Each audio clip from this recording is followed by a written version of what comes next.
I think now the discussion begins. So, Sai Deepak, what would you like to say and what would you like to ask, Shashi? Am I audible? Am I audible? Yeah? Yeah, okay. You're holding it, I think, helps. Oh, okay. So, first of all, thank you, Dr. Krishna, for giving me an opportunity to share space with Dr. Tharoor, and congratulations on your book, sir. I've had the opportunity to go through it, at least the important portions of it. And as someone who typically doesn't use a pen to mark on a book, I was forced to do it this time because there were certain aspects that I came across. The one thing that I certainly agree with Dr. Krishna on is that for all practical purposes, my book is perhaps an inadvertent rebuttal of yours. And my book was released on August 13th. Last week was actually the Chennai release, so to speak. And the good thing that I've done, and this is not an attempt at self-edification, is that I have steered clear of all the Hindutva ideologues, so to speak, in building my case, which is that there is no reference to Savarkar whatsoever. There is no reference whatsoever to even Tagore or Gandhi or anybody else for that matter. And let me start with perhaps a factual correction. Kindly indulge me. Hindutva was not coined by Savarkar. Hindutva was coined by Chandranath Boshu in 1892 in his essay on Hindutva specifically. Long before Savarkar actually wrote on the subject, someone had already thought of it and had actually fleshed out its embodiment, so to speak, and Chandranath Boshu. Yes. So Hindutva, unfortunately or fortunately, is attributed to the mind of Savarkar when in fact it's not. So that's the first factual correction.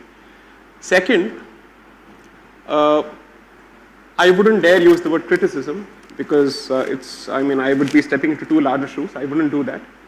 But my own impression of your book is that perhaps it takes a truncated view of what people crudely dub as Hindu nationalism. I have addressed certain parts of that actually as part of my book. The idea is to place the current movement and the awakening of this particular society within the larger canvas of what global scholarship refers to as decoloniality, which is to basically say that post-colonial societies are trying to shed the baggage of post-colonialism and wear the lens of decoloniality to be able to re-access their past and not recreate their past, but to reinscribe certain values of the past in the institutions of the present and hopefully chart a more indigenous future. But it's not possible to completely create an indigenous future simply because it happens to be an integrated world.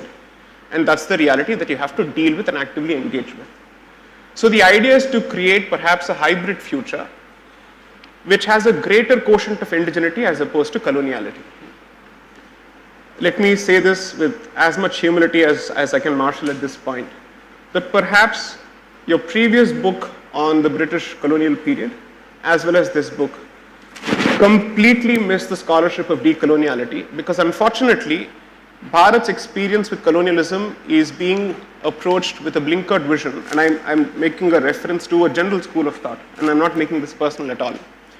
Because the idea that Hindu nationalism is fundamentally exclusionist and comes to the detriment of and at the peril of religious minorities in this country is to impose the guilt as well as the framework of European nationalism on Bharatiya consciousness.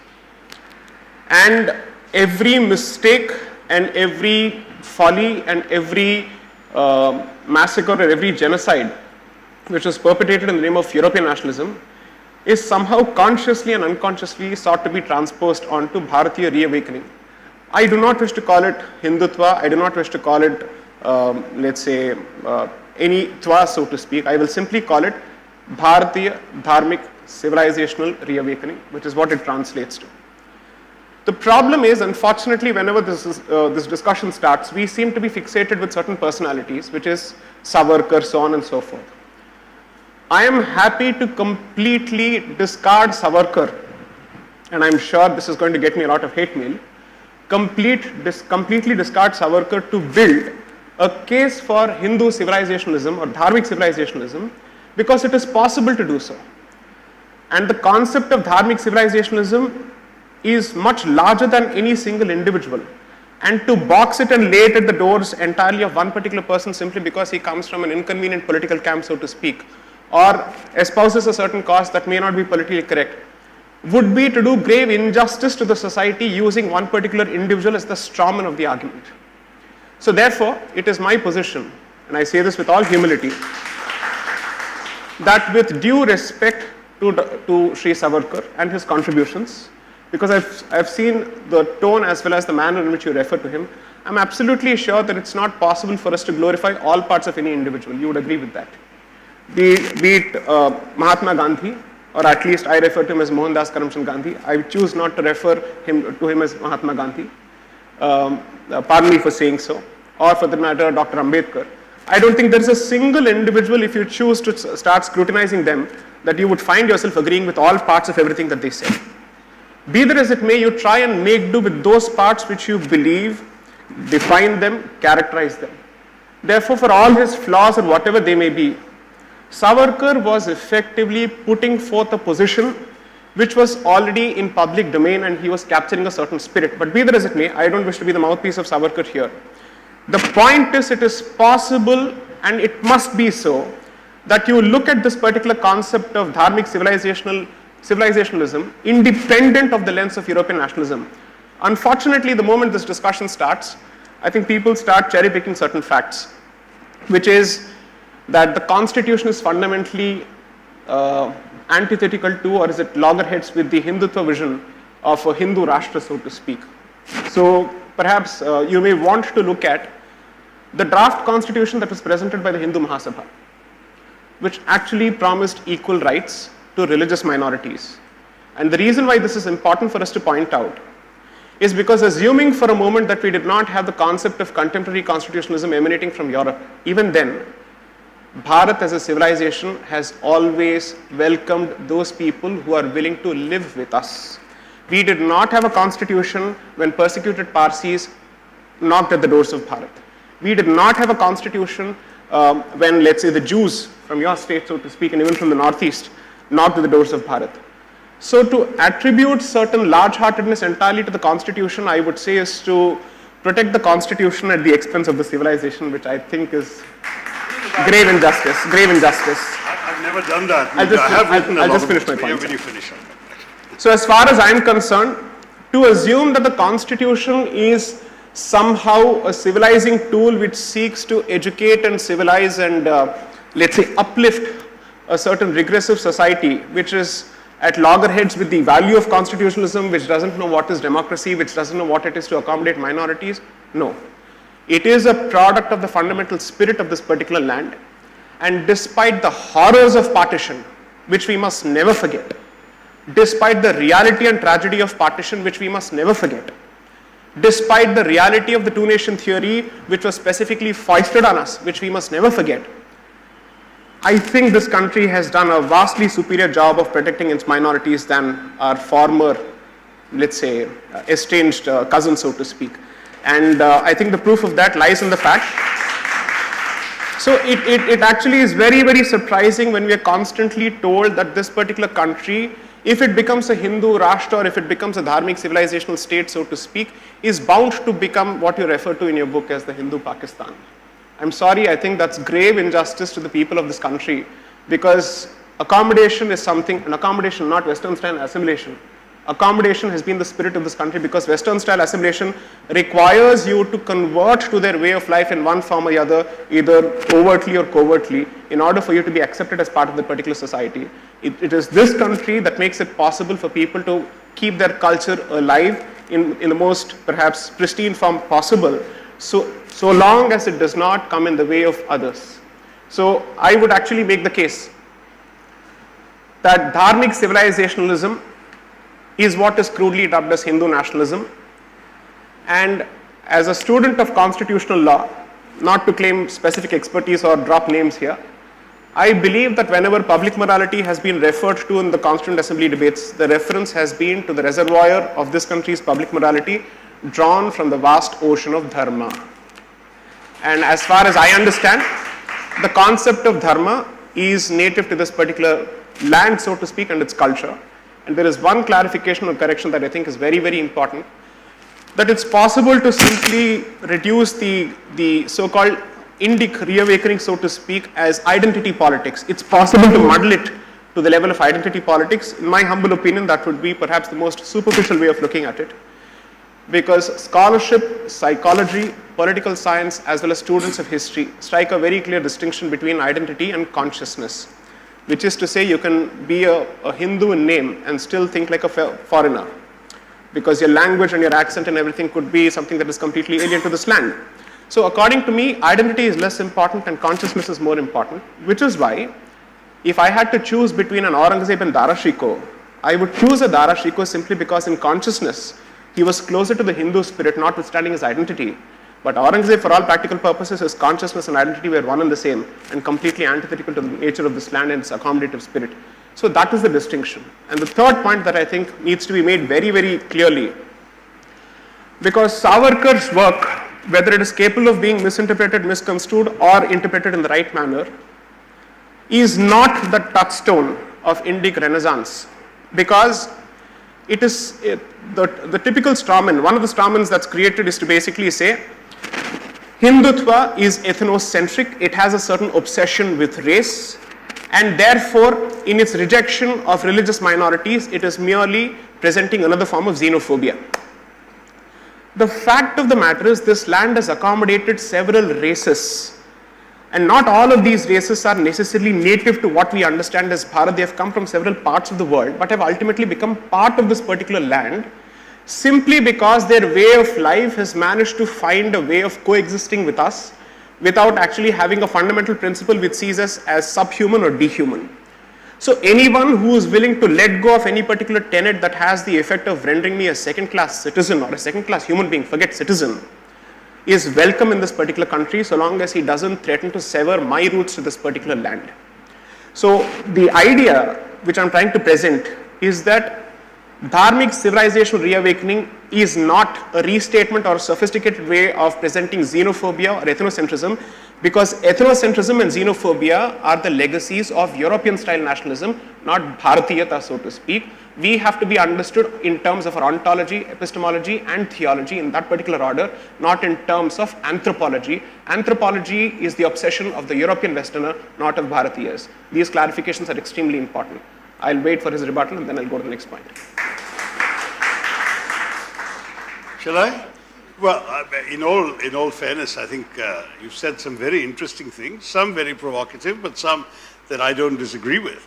And what worries me is that you choose to criticize me on the basis of setting up a straw man of things I haven't said. I've written rather extensively on something. I think I first wrote about Dharma in the Great Indian Novel 40 years ago. And so it's not as if, 32 years ago. And so it's not as if these are not issues I've thought about.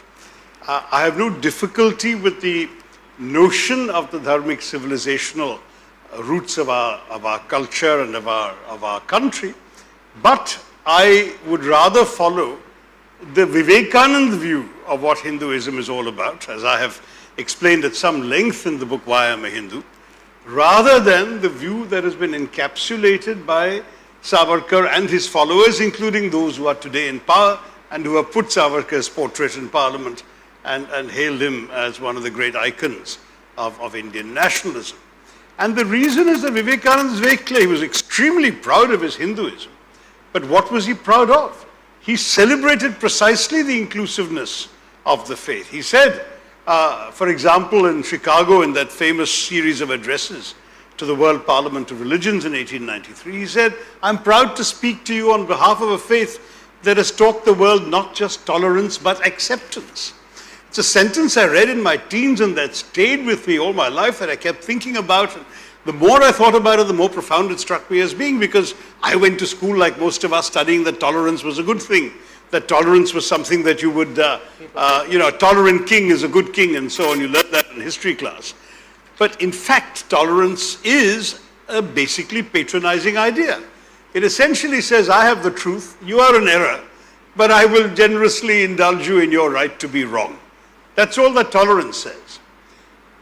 Whereas acceptance, if you like, the Vivekananda view, says, I believe I have the truth. You believe you have the truth. I will respect your truth. Please respect my truth. And this, his description of what Hindu civilization and religion and dharma has taught him is very much what it has taught me.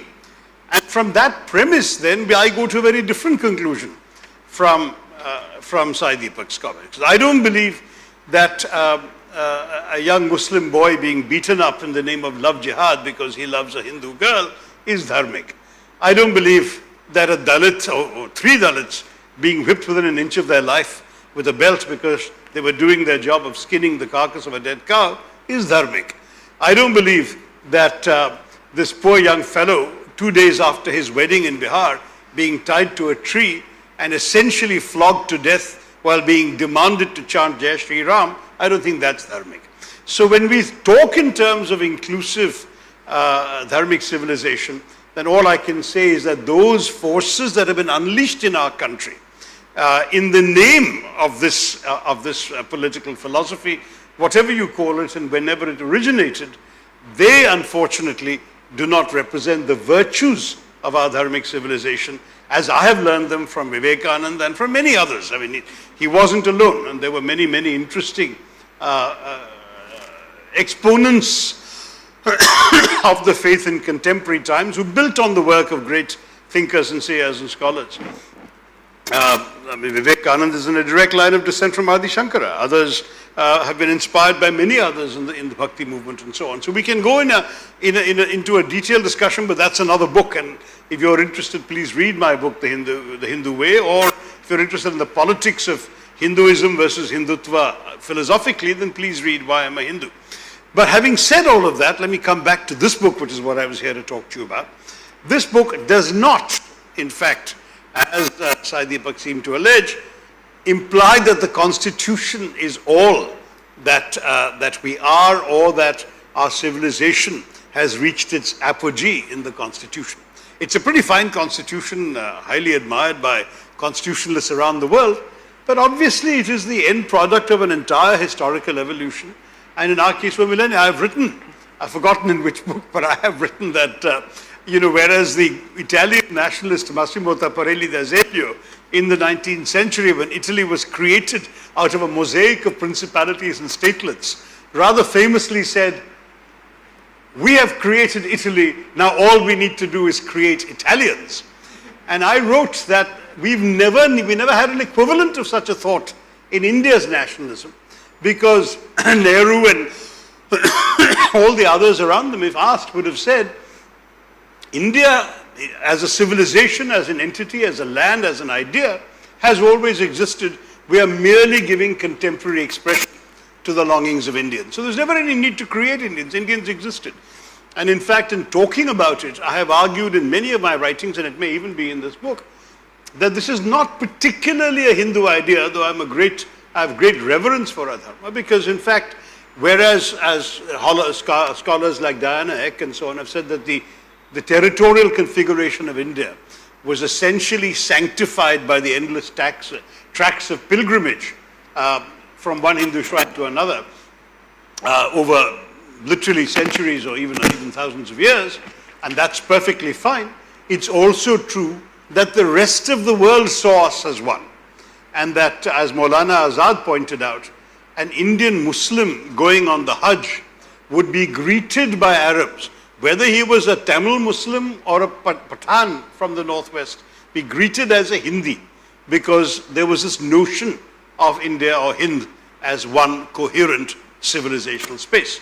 So my argument is that it is very, very much something that we can converge upon. Where I'm parting from what I've just heard is in my insistence that recognizing these civilizational values in legal constitutional form by ensuring the equality of all is indeed fundamental to civic nationalism, and is explicitly disavowed by many of the votaries of the kinds of doctrines that Sai Deepak is saying. Now, I must admit that since, like most others, I have also believed that the term Hindutva came with Savarkar's book, The Essentials of Hindutva, in 1922, and I'm very happy to discover it's not the case. I have to admit that nobody today espousing Hindutva doctrine has put up any monuments to Chandranath Boshu, whereas Savarkar is very much hailed and recited and presented as the fount of those ideas. And the worry about, of course, Savarkar writing is that he was writing very much at a time when very similar ideas were flourishing in Europe, particularly Italy, Germany, and Portugal and Spain at that time were caught up in very similar notions of ethnic nationalism. And it was no accident that Savarkar described Hindus as a race. He did not use the word religion, he used race because he was writing at a period when these ideas of racial purity were sweeping across Europe at the same time. So that, to my mind, discredited much of the origins of his ideas. But now that Sai Deepak tells me there's somebody else who has had a different understanding of Hindutva in the 1890s, I would be very happy to read him. If, on the other hand, if he has echoed a sort of Hindu-ness, a Hindutva, that speaks to the kind of Hinduism that Swami Vivekananda celebrated, then I have no quarrel with him, whereas I do have a strong quarrel with Savarkar as judged by his writings as well as by the content of his later political life. I think I'll leave the key disagreement to that, because I think that's where Sai Deepak has anchored his arguments, but I see has taken some notes, so I look forward to hearing his counter thrust and to responding to it. So, in the interest of time, am I audible? Yes. In the interest of time, I will stick to specific points made by Dr. Tharoor.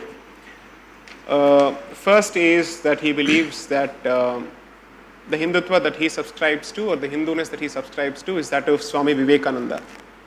I'm actually happy you said that, because while Swami Vivekananda was happy to speak of universalism and universal brotherhood from the podium of the Parliament of Religions in Chicago, he was very, very clear that universalism cannot come at the expense of pixelation of history, and certainly specific disagreements, theological disagreements, which resulted in constant practice of exactly this value called toleration, this civilizing, condescending virtue called toleration, which was resulting in the proselytization of Indians en masse. So much so that at least in two of his works, I'm sure you're aware of it, sir, where he specifically refers to his encounter with a Christian missionary on a ship either back to or from India, where a Christian missionary was constantly spewing venom against the religion of Satan, which is Hinduism. Swami Vivekananda, despite his belief in universal brotherhood, was forced to catch the Christian missionary by the scruff of his collar and threaten him with throwing him overboard. If I may say so, that, according to me, is Hindutva, or Hindu resistance in action, which is to say, I'm more than happy to accommodate all your points of view, provided you first stop spewing venom against me in the name of your scripture. So the very same Swami Vivekananda, I'm so happy that you've actually cited him, also went on to identify in, let's say, book after book after book, in fact in several tomes, the history of invasions from the 8th century at least until the 16th century. And this is something that he has never pixelated. So the great thing about these stalwarts or civilizational icons is that they were very clear that there is no inconsistency between recognition of the universal character of dharma and what dharmic communities and civilizations have been subjected to in the name of vidharma. Let's not call it adharma, let's call it vidharma. This is something that is starkly missing, and that's exactly what I've pointed in my book, which is to say that there is a filter called coloniality or colonial consciousness, which actively prevents this particular country, and specifically the majority of this country, from accessing specific aspects of its past and putting it in deep slumber in the name of secularism. Because just as you have a problem with, let's say, the concept of tolerance, so to speak, European history, and I'm absolutely sure you're aware of this, is specifically clear about the Christian origins and Christian nature of secularism itself. Such being the case, I think when this particular community stands up and says, I have had enough of secularism, And I've had enough of this inclusivity that is specifically telling me forget everything.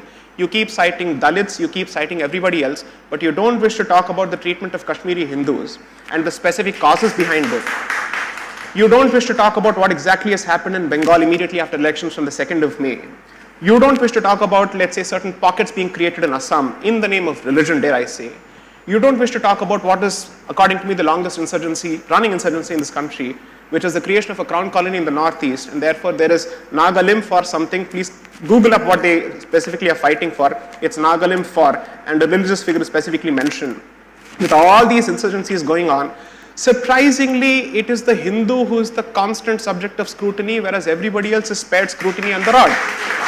So therefore the point is, the Hindu has proved herself, not himself, herself, because Sabarimala, herself, to be more than open to reform in every possible way, because way before untouchability was abolished under Article 17 of the Constitution, the temple entry movement was initiated by the Maharaja of Travancore in 1936. That was already done.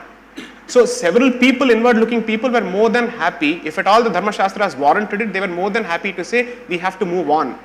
So therefore, I'm merely saying that this particular community perhaps doesn't get the credit that it deserves, and it gets, let's say, more scrutiny than it deserves, whereas everybody else is spared scrutiny. That's point number one. Point number two,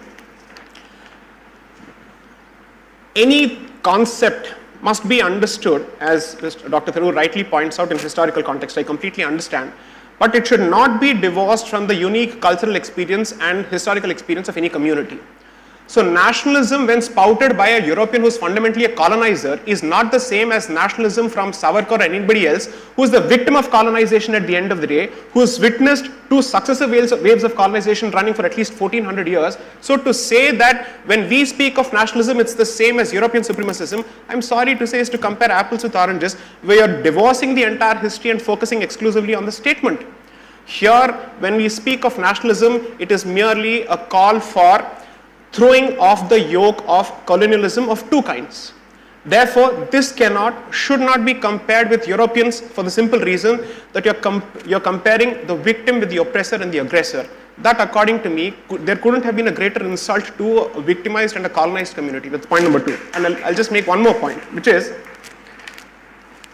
Constitution. Of course, it's a fine document, it's a great document, it must be worshipped. Yes, I get all of that. But the point is, Dr. Ambedkar, after having crafted this constitution, during the Nehruvian dispensation, rues the fact that he actually created this constitution because he was seeing it distorted under the Nehruvian dispensation, and he says very clearly that I regret the day that I was given this particular task of having to draft this particular document, because now I realize that a terrible piece of document can be used for the betterment of the people in the hands of good people, but a fantastic piece of document and legal document can be completely misused in the hands of scoundrels. I don't, and this I'm not even paraphrasing, I'm using his words exactly.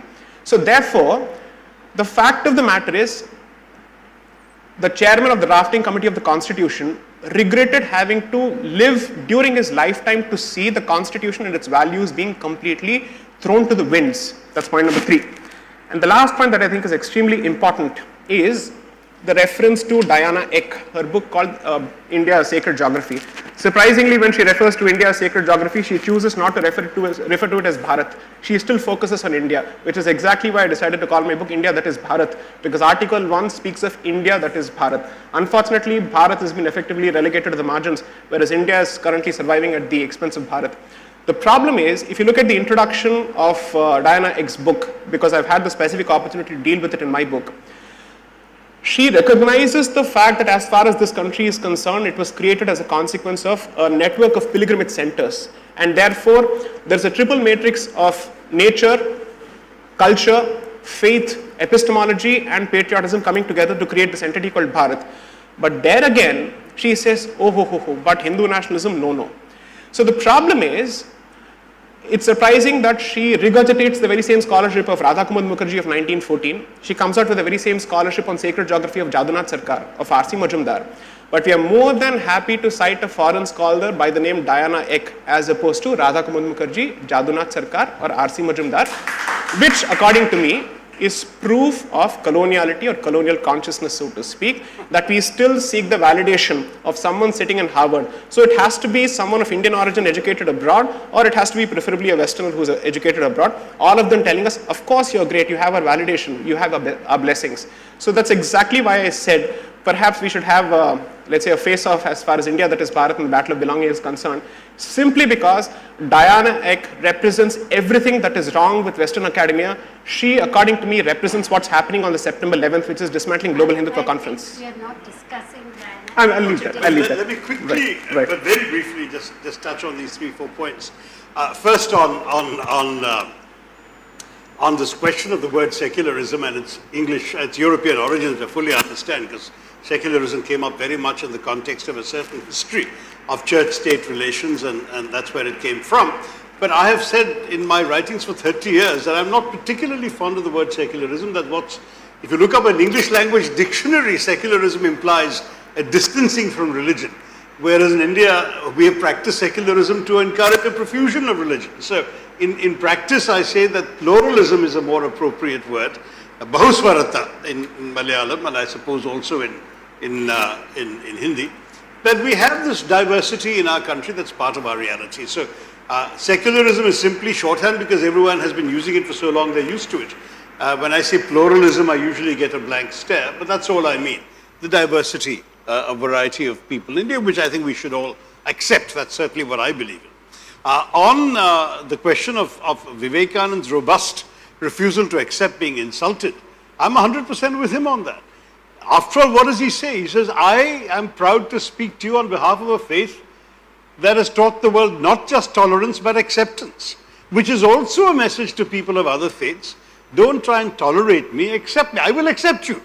I will accept that you're Jehovah, you're Ahura Mazda, your prophet, Yahweh, or anybody is, as far as I'm concerned, as valid a way of imagining the divine as mine is. He loved quoting the Shiva Mahimna Stotram, which essentially says that as various rivers, some crooked, some straight, flow down various mountainsides and end up in the same sea, so also all ways of worship will end up in the same divine. That fundamental idea that Vivekananda made, I would argue, the bedrock of his preaching, and I'm proud to say I've probably read every word the man ever spoke in print, that appeared in print, including obscure speeches in Lahore and here and there. He was the great advantage for me was that, of course, Vivekananda did the bulk of his preaching and writing in English, and therefore I didn't feel I was reading his ideas mediated through a translator, and that made it all the more interesting. But in any case, his ideas were very, very clear, and I have no problem with standing totally and resolutely behind my support for him, because he was not an unself-critical Hindu. Unlike these gentlemen of the day today, or not so gentlemen, who are, in my view, giving my Hinduism and Vivekananda's Hinduism a bad name through their conduct. He was somebody who, for example, he once said, it may astonish you today, 120 years later, he said, I've been wandering through the villages of India as a sadhu seeking alms, but how much better it would be if people like me, if other sadhus would go from village to village teaching science and mathematics. It's so much more useful for India than the spiritual quest in which we're embarked. This is Vivekananda. And I think sometimes we don't recognize that there's been this very healthy reformist inquiring quest within those who are amongst the greatest votaries of Hinduism. So an uncritical defense of every kind of bad behavior that is currently being taken out in the name of Hindutva, and particularly the whataboutery that says we have done bad things, but those guys have also done bad things, to my mind is not the idea. As far as I'm concerned, our duty as Indians is to reform ourselves. And if you want to really bring it down to religion, then as a Hindu, I believe that I would have every entitlement to judge my fellow Hindus when they fall short of the dharmic standards that I've been brought up with. But it's not my place to tell a Muslim how to be a good Muslim or a Christian how to be a good Christian. I can tell them under the Constitution how to be a good citizen, and what of their conduct is not acceptable to me as an Indian citizen. But as a Hindu, my business is only with my fellow Hindus, and if that's the prism through which you want to see the debate, I will continue to criticize Hindus when they misbehave. And I think that those are the three main points. But broadly speaking, let me stress, there has to be some common ground between these views, because ultimately the Constitution is what it is. And we even have the principal votary of Hindutva ideology today, the Prime Minister himself, saying the Constitution is his holy book.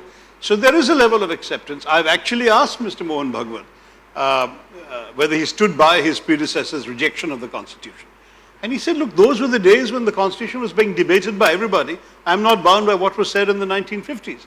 And if that's truly where he stands, I respect him for that. And he says, okay, he will, his movement will work within the parameters of our Constitution. That's already a very useful meeting ground and a very useful basis on which the government and the opposition should be able to proceed. But I think it's important to recognize that the nation we celebrate has to be an inclusive one, has to be one where nobody is judged by the faith they practice, but by the content of their character, by the behavior that they indulge in, and by the values they stand for. And disagreement within those parameters is entirely acceptable in a diverse democracy. As I've said many years ago, the thing about India that I celebrate, and I said this to foreign audiences, is that in a country like ours, with all the diversities we have, you don't really need to agree all the time, so long as you agree on the ground rules of how you will disagree. To me, those ground rules are the rules established in the Constitution. That's the civic nationalism that I celebrate. And within those rules, we can happily disagree, provided those fundamental rights are not challenged. That a Muslim is not told that somehow he is less legitimate a participant in the national conversation because his gods are found in a country other than this holy land of India. That, to my mind, is not acceptable. To me, from my reading of my faith, my civilization, and my country's history. I think I'll leave it there, but I invite you all to read the book, engage with it, and see for yourself whether the arguments I've made are even partly persuasive. I recognize that many of you are attracted to another point of view, but I think it's important to bear in mind that these ideas are ideas that have come as a product of a somewhat long period of reflection, reading, and immersion in these ideas. They're not offered without thought, so I hope I can offer them to you for further thought, reading, and reflection. Thank you very much, Nandita. Thank you. Before I open it up for questions from the audience, I'd like to ask you one thing. How did you choose this cover? Oh! It's a very violent cover. Could you covers are chosen switch off your mobiles? Covers are chosen by publishers more in terms of what attracts attention in a bookshop than more than anything else. and you'll often find the same book in different countries having very different kinds of covers. And names, and names too change. A couple of my books have India, yeah. So my book, An Era of Darkness, about the British colonial empire here, the British edition is called Inglorious Empire, which is much more in your face. So there you are. Does anyone have a question? Yes, the gentleman in yellow. Meg. Do tell us who you are, and so we understand what the background is that you're coming from. I request you to just question Dr. Tharoor. Please, all of you, anyone who wants questions, don't make a speech instead. My name is Meg Kalyanasudaram. I'm director of. My name is Meg Kalyanasudaram. Hi. And I'm the director of Indica Classical Library. Indica? Indica Classical Library. Wonderful. We specialize in ancient Indian texts. Yes. Right. Is this congratulations. Similar to the Murthy Classical Library and so on? A response to it. I see. So it's different texts, not the same one. Yes, a different set of texts. And congratulations on your book. Thank you. My questions follow from a reflection. I've read the book fully. It follows from a reflection of section 27 in the book, which is got to do with Kashmir. Mm-hmm.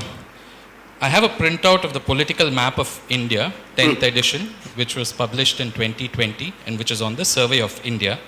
And the Constitution 51AC reads, and I quote, "It shall be the duty of every citizen of India to uphold and protect the sovereignty, unity, and integrity of India." So my question is, do you endorse the political map of India published in 2020 unequivocally? Do you, pursuant to Article 51AC, consider it as part of your civic nationalist duty, to use your terminology. Very, very much. So this is the chapter on Kashmir that Correct. Mr. Kalyana Sundaram is referring to, Jammu and Kashmir. Right. And let's face it, if I respect the Constitution, I have to accept the decisions taken by procedures enshrined in the Constitution.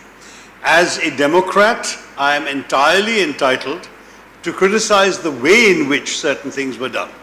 I have said so in Parliament, and I stand by my words then, and indeed much of what I've said in Parliament is reflected in this chapter, which is that I thought it was a very unworthy sleight of hand by which the constitutional provisions, the letter of the constitutional provisions was followed, but not their spirit.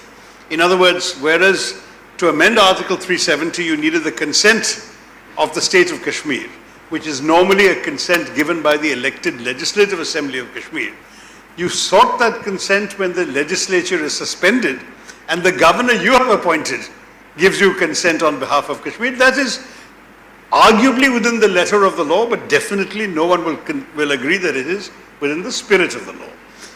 And so on and so forth. In fact, one of my concerns that many Tamil friends have expressed is that the sleight of hand we saw there could be applied to any state of India.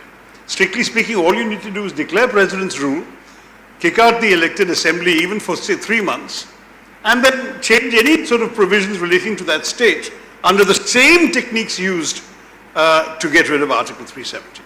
But as for Article 370 itself, I said at the time, and I stand by it, that even those who came up with the provision, including Jawaharlal Nehru, never implied it was a permanent provision. In fact, they specifically listed it as a temporary provision of the Constitution. But the idea was that it would be changed only with the consent of the Kashmiri people as manifested through the elected assembly. And instead we have changed it essentially by unilateral fiat, while I concede holding to the letter of the Constitution. But I've been to Kashmir as recently as a few days ago. I've had a number of conversations with people there.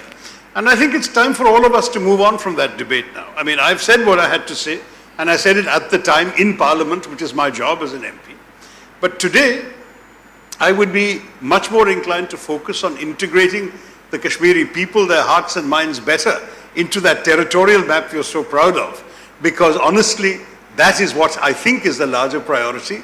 If we want to celebrate our democracy and our unity, that's where we should focus our energies. I had a good conversation with the Lieutenant Governor. I think he's got very clear ideas and is very much hands-on. A lot of things are happening. I hope we'll see elections as well and restoration of elected government. And that the statehood that they're entitled to. I mean, one Kashmiri politician said to me, I want the same statehood as Kerala, not the same statehood as Delhi. And that's fine. There's no Article 370 in Kerala. And as I say, don't focus only on the territorial issue. Let's start giving them every reason to celebrate being part of that territorial map. Great. So I take it that you endorse the map completely. Yeah, I mean, Yeah. it's been passed Thank by you. the Parliament, signed by the President. It's now part of the Constitution the way it is. Thank you. Thank you, Dr. Tharoor. But again, don't forget that even the Home Minister said the Union Territory status is not meant to be permanent. Yes, So that's part of that map, Absolutely. but it's not meant to be permanent, and I will continue advocating restoration of statehood. Correct. That's okay. Thank you.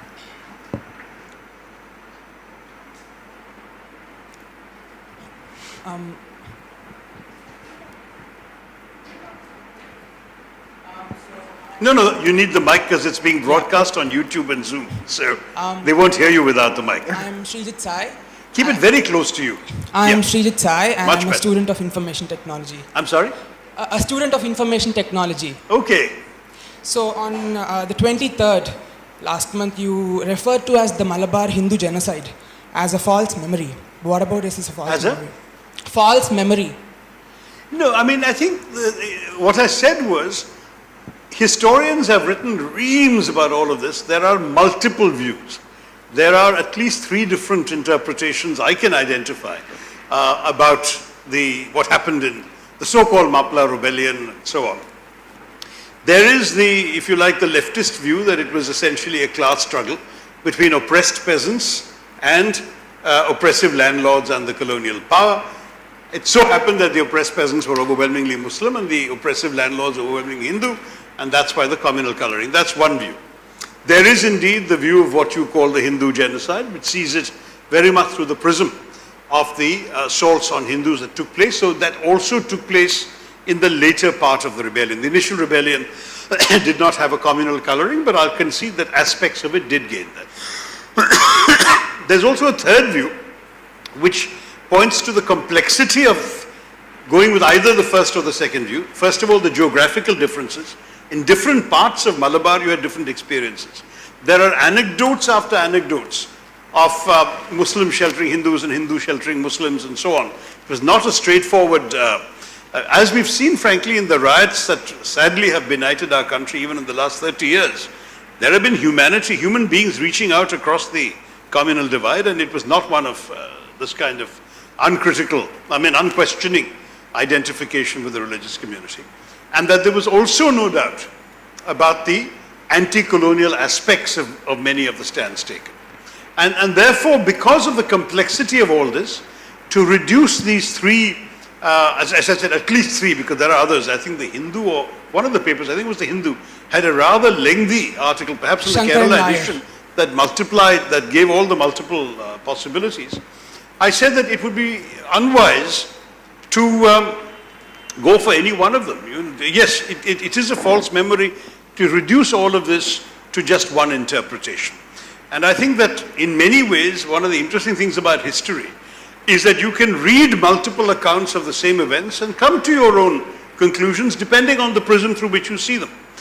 And I will be amongst the first to admit that no one view is necessarily superior to another, but that definitely the duty of the historian is to dig up as much material as available and put it out there, and that after all history writing is subjective. I concede my attack on British colonialism omitted certain good things the British did, or at least that they feel that they were good things that they did, though I don't believe they did them for us. That's another matter. The truth is that in looking at the vast amount of information out there, you select the points and facts that suit a particular narrative, and that's what I think those who take either just the peasants versus landlords view or just the Hindu versus Muslim view are also doing. I think the story is much more complex than either of those narratives. I respectfully disagree with you, but... Yeah, sure. But that's the point about history. We can disagree. And you can give me footnoted facts for your interpretation, and I can find the same for you. On this question, I'd like to weigh in. It's important because I would not be doing justice to my own position on this particular subject if I didn't speak up on the subject. Be it in journalism or history, I think it is currently boxed by the tyranny of what I call forced symmetry and balance, which is to say that you throw up three different views and say all of them are equally valid, and therefore you must leave it to people to choose which of these is most comfortable to their position, as opposed to focusing on the more objective aspects of history which are demonstrable through clear evidence and facts. How do you judge whether an incident has a communal, let's say, flavor to it, or let's say a communal tinge to it or not, is not just on the basis of who was killed and who are the perpetrators, but on the basis of stated goals and intentions. Let us not forget that as far as that movement is concerned, the larger goal was to actually express solidarity with the establishment of the Ottoman Caliphate, so to speak, and to say that the dismantling of that particular caliphate is an attack on Islam, so to speak. Therefore, to say that this was a peasant rebellion, 20 years down the line, we'll have the very same historian saying that because most of the best houses in Kashmir were owned by Kashmiri Hindus, what happened there was again a rebellion of the proletariat, so to speak. That's what we'll be told next. In fact, that theory has already started, that the problem that most of the people had there was because of the affluence of Kashmiri Hindus. Therefore, what happened there was the same thing. You have another line of history basically saying that the person who demolished Somnath 12 times was doing this to effectively free the people from the oppression of the Brahmin there. Even that history has started. So therefore, I'm sorry to say this can't be accepted, because the fact of the matter is there is a clear solidarity with a movement which is Islamic in nature. Second, you see both the Hindu landlords as well as the British colonial masters, so to speak, as co-conspirators who are holding on to lands belonging to a particular religion. Clearly, the communal flavor of that particular entire movement is out in the open. There is really nothing to judge after that. The fact that a few people who were killed also belong to the same religion of the perpetrators doesn't change the fact that the intentions were clearly communal in nature. Most importantly, it is to the credit of a lot of people who must have sheltered Hindus, no doubt. But let us not obfuscate and indulge in obfuscation when we say that the intention behind the, or let's say the trigger behind the movement was manifestly, avowedly, irrefutably and undoubtedly communal in nature. That is something that must be accepted, because otherwise we will start laying the groundwork for, let's say, for apologia for everything that has happened in this country. I mean, if we are absolutely clear about what happened in 2002 in another part of the country, giving it a religious flavor, why is it that we are so hell-bent on whitewashing everything else? I think the only competitor here, I'm sorry, the only competitor here is Asian Paints or Nerolac. They're doing a better job of whitewashing facts. This incident is not even mentioned in this book, so this honestly has nothing to do with the book launch we're doing today. But I should mention that there was a Khilafat movement which the mainstream political parties, including the nationalist movement under Mahatma Gandhi, had endorsed. And it took various forms throughout the country, mostly peaceful, and in some places the movement descended into violence, number one. But the Khilafat movement was not purely a Muslim movement, because non-Muslims were officially identified with supporting it, starting with Mahatma Gandhi and the Indian National Congress of the day. Secondly, if you read, for example, there's a letter published in the Hindu in Madras by the man whom the Hindutva movement today loves to demonize, Varim Kunat Muhammad Haji, who was the man who was then finally caught, arrested and executed by the British, and who is demonized today as this communal slayer, and who in his lifetime wrote to the Hindu and insisted they publish it and threatened the Hindu with violence if they didn't publish it, saying that as far as he was concerned, there was nothing communal about agitation. There were Hindus fighting on his side, and that people of any faith would be welcome to take refuge in his lands, which at that point were not under British control, and that he was essentially there to fight against colonial oppression. Now, when there are contemporary documents speaking to a different interpretation of somebody's view, this chap, this poor fellow, the Indian Council of Historical Research, has decided to strike his name from the list of martyrs of British colonialism in which he has appeared for decades, because suddenly he is being demonized as communal.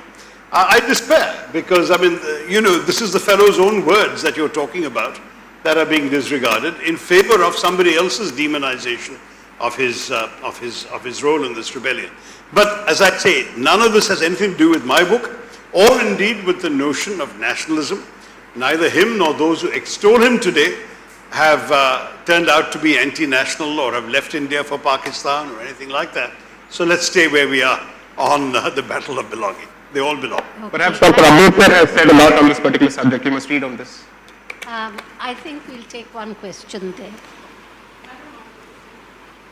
I think we've had a lot of... But do confine yourself, if you don't mind, to the issues in this book. Please don't go off the subject like this. Moplah rebellion has nothing to do with this book. Thank you, Dr. Krishna. My name is Vijay. I run the India Pride project, where we're bringing back...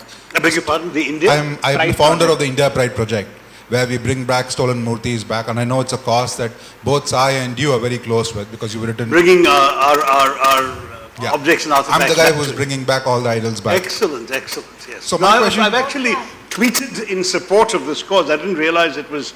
the chap who had contacted me about it is based in Singapore. Anurag Saxena. Anurag Saxena. So Both of them work together. You work together with Anurag. Very good. So I'm a strong question- supporter of what you've tried to do. Thank you. A book on the subject. Okay. Okay, Vijay, let's My go. question to you, But sir, again, no idols in this book, I'm afraid, sir. my question to you is, since 1977 to 2000, which is covered under the CAG report of 2013, India brought back only 19 murtis, and you've been very passionate talking about colonial loot. And then from 2000 to 2012, India brought back 0. And now we're looking at about 53. And you know the extent and the scale of this loot.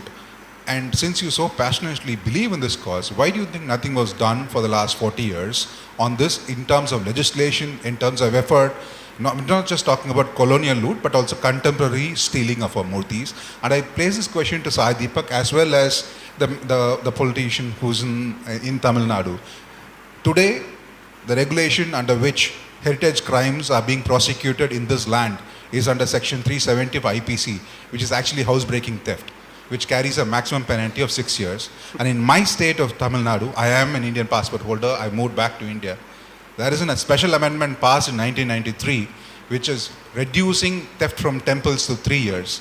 That means if somebody robs a house in Tamil Nadu, it's 6 years. robs a temple in 3 years, it's half. I would request both of you as members of parliament and also constitutional experts. I'm not a member of parliament, at least yet. Okay. The august audience, please rectify. Help us with proper regulation on heritage crimes so that No, we in can fact, bring our that home. legislation, I somewhat despair about this because we actually have a domestic law which has been upheld by all governments since, including, astonishingly, the present government through its Advocate General in the High Court of Delhi, which says essentially that any objects purloined before 1972 are not our business and they are legitimately taken by whoever was the power of the past. I find that astonishing. And I have correct it, publicly called for that Doctor, I to will be. correct that because we have successfully brought back the Nalanda Buddha, for example. That Sorry, was you stolen, successfully brought back the? the Nalanda Buddha that was stolen in 1962 from a dealer in London. And it's just that because you are part of the UN as well, the UN The statute. UNESCO Convention is more sympathetic to us than the Indian law. Exactly. We need to But fight when, it. for example, the famous case came up on the Kohinoor, this was the argument advanced by the present government's So Advocate the General. Kohinoor is just a stone to me. Attorney The General. Murtis are priceless. So for me, I would like your support in not just going after writing about loot. We will need your support in Parliament to Yeah, stop the any way the dilution system of works, act. only the government can essentially introduce a law that's debated and passed. Private members' bills are the equivalent of writing an op-ed in a newspaper. You will get that idea on the record and you will do it in a form that is of a draft law. But it is almost never discussed or debated. So in a typical session, you may have 250 such private members' bills introduced, of which 1 or 2 may be discussed and none are passed. That's the real problem. So you are ruling for three. So what I'm sessions as suggesting well. is, if you can work with me on an ideal draft law, I'm quite prepared to introduce it as a private member's bill, but more useful would be for me to take that draft and go and see my friends in the government and say, look, why don't you adopt this? Thank you. But it's up to the government to introduce a bill on this matter. And I must say that, judging by what Sai Deepak has said, I'm sure he has his own influence with people in the government who are able to bring a law to them. But I think you need legislation to make this possible. Give us a draft of the elements you'd like to see in a law. I can enlist lawyers to write it up. But we need something that we can then take to the government and say, why can't you introduce this? I think that's a very good idea, Vijay. You know, if you can draft a law. Okay, the last question, okay.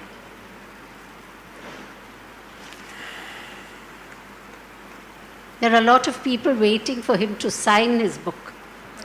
I am named Ravi K. Vallat. I am a human being. That's it. I just want one question.